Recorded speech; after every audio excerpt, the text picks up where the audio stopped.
What's up, guys? Quantrix02 here with another edition of What's New, and tonight I'm coming with you with a Raw review. Usually I don't do a lot of Raw reviews, but this was a very eventful Raw, and I just have to speak on everything that happened tonight. Tonight was Raw Country. It was in Nashville, Tennessee, the home of country music, and basically the whole theme of the show was they showed music videos when they went to break of different country artists, and the country band Florida Georgia Line performed on Monday Night Raw, which was also pretty cool for those country fans out there. But man, this was a very eventful Raw. It all kicked off with the COO Triple H and Stephanie McMahon coming out. Then Randy Orton and him complaining about last week how he had like no help, and how why the Shield didn't come out and all that, and they basically doubted him being the face again. They showed more doubt, and they don't believe in Randy Orton as much. Followed by Vicky Guerrero and Brad Maddox coming out, and Triple H and Stephanie McMahon felt that they should have been punished. So Brad Maddox and Vicky Guerrero both competed on tonight's Raw. Brad Maddox competed at the beginning of the show against Randy Orton, where Randy Orton basically destroyed him and beat him to a pulp by repeatedly beating him in the head with a microphone. And those were some really brutal shots.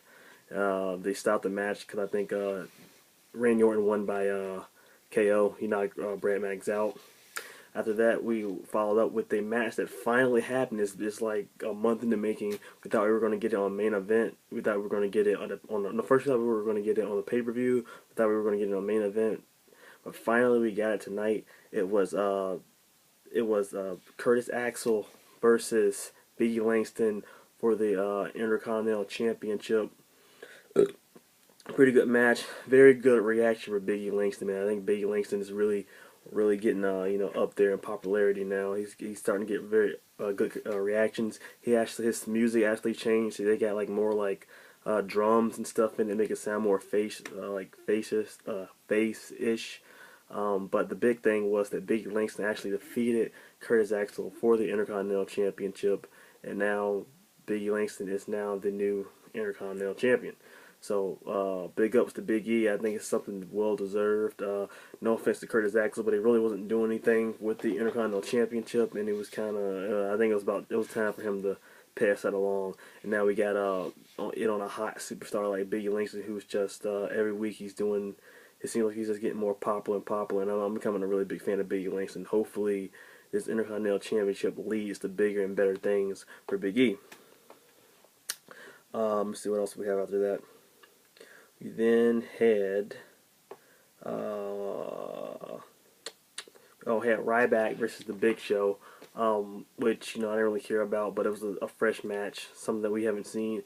A Big Show would defeat Ryback. Actually, one thing that was cool in that match was that Ryback actually picked up picked up Big Show for the shell shot, which it's funny because he couldn't do that to Tenzai, and Tenzai is smaller than Big Show, but nonetheless. Anyway, and he hit him with a shell shot. He still kicked out, and he got knocked out by Big Show. And then Randy Orton proceeded to try to come out there and blindside Big Show, but Big Show speared him, which led to a backstage segment where where Randy Orton is getting really upset because I guess he deserves help because he's the face of the WWE.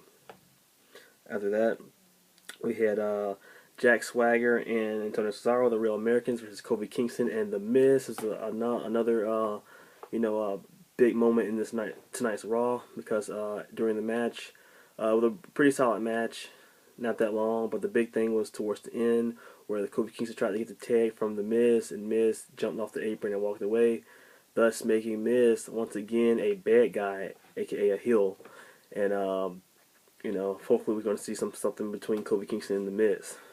I'm so happy that Miz is finally a heel again, because he sucked as a face. His whole face run was just, I couldn't stand Miz. Miz TV and crap, the figure four leg lock and all that stuff sucked. Hopefully The Miz goes back to doing what he does best, being a little snobby guy that just want to punch in the face. That's what Miz does best. So hopefully we get to see a match at Survivor Series and maybe between for the kickoff show, Kofi Kingston versus The Miz. Maybe that'd be cool. Um, so yeah, The Miz turns heel. After that, Vicky Guerrero finally has her matchup. She tries to get out of it, trying to pretend to faint and stuff, and be wanted to be taken to the hospital. Kind of funny how and ironic how that happened because AJ Lee was actually just passed out on the Raw live tour in the UK. So they kind of used that to their advantage, I guess, on Raw tonight. But Stephanie Mann told her to the what is it? The EMTs took her out to the ring, and she tried to still get out of the match, but AJ ended up putting her in the Black Widow, which she no-sold, and yeah, so AJ beat Vicky Guerrero. After that, we had a Broadway brawl, something that Triple H just made up on the top of his head, which he didn't even know what it was. It basically was a street fight with instruments in the ring. So think of like drums, a cello, electric guitar, a fiddle, like just instruments. So the basically Sandow and Ziggler used instruments throughout the matchup. It was a pretty cool matchup. Nothing that special about it, but towards the end, before it was kind of cool. Before Dolph Ziggler hit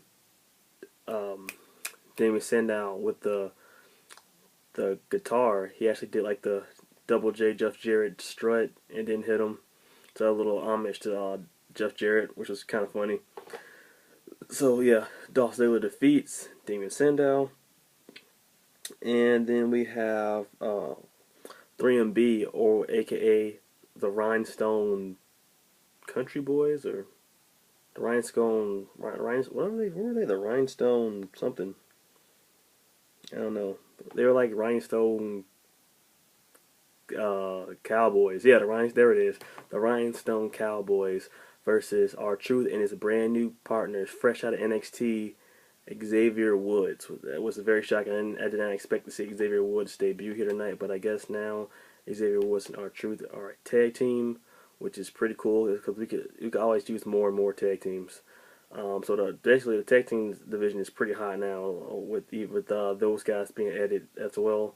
So Xavier Woods and R-Truth gets a huge victory over 3MB, aka the Rhinestone Cowboys, and now Xavier Woods is a part of the WWE roster, which is pretty awesome because he's a great talent, and hopefully he does well, with R-Truth. After that, we had our big. There was the performance by Georgia line, or Florida Georgia line. I already forgot their name. Sorry guys, I'm not a big country fan.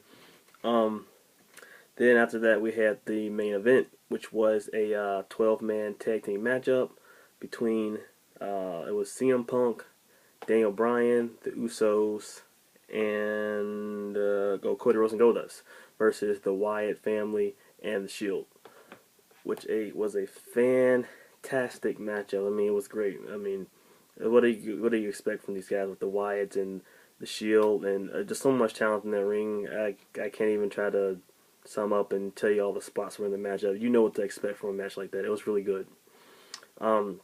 Before I get to the end of the actual of Monday Night Raw, 2 matches were added to the Survivor Series pay-per-view.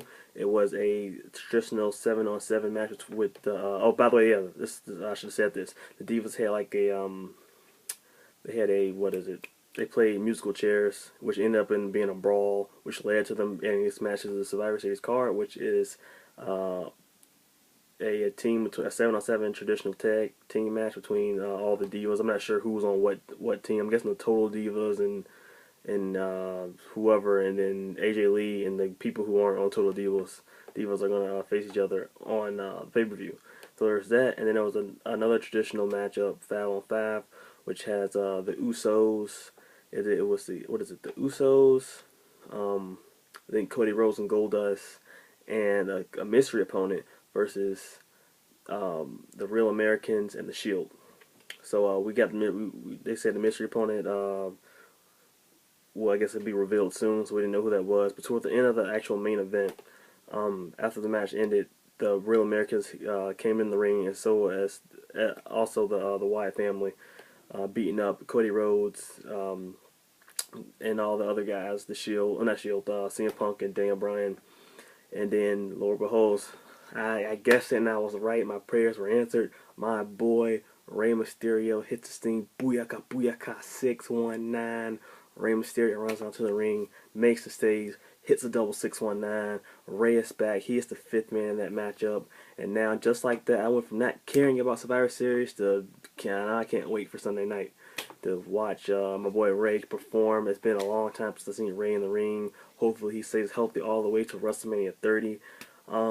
Man, what did you ask for? The Miz, how much more? What more could you ask for from this Raw? You had the Miz be turning heel, the debut of Xavier Woods, Biggie Langston winning the Intercontinental Championship, and last but not least, my boy Mr. 619 Rey Mysterio. The mask is back, and I'm excited right now for Survivor Series. What did you think of Monday Night Raw? Did you think it was pretty good? I thought Raw Country was absolutely amazing. Um, so now that was a really good go home show for the Survivor Series pay per view. I'll probably make a review on that at a later date, sometime this week. So until then, guys, comment, rate, subscribe, stay gold, everybody. Peace.